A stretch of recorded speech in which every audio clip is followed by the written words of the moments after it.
Hi, this is a video of a DJI Mavic Enterprise Advanced collision with a power line.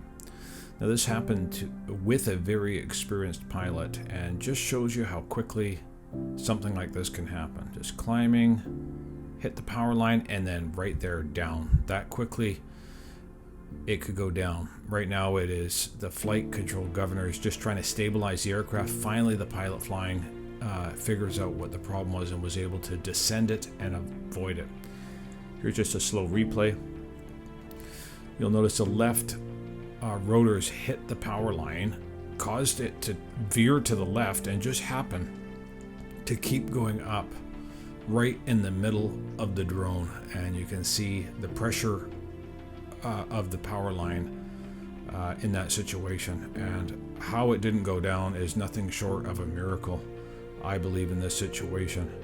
And as you can see, it would have gone down right below a traffic area.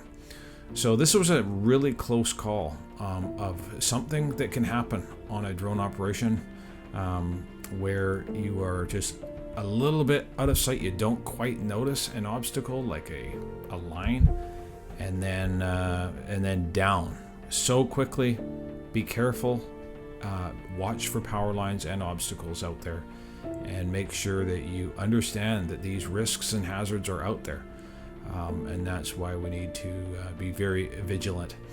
Also notice the obstacle avoidance did not help in that situation. They did not detect the obstacle nor warn the pilot. So that's why you need visual observers. That's why you need to keep watch and keep sentry. Happy and safe flying. Thank you.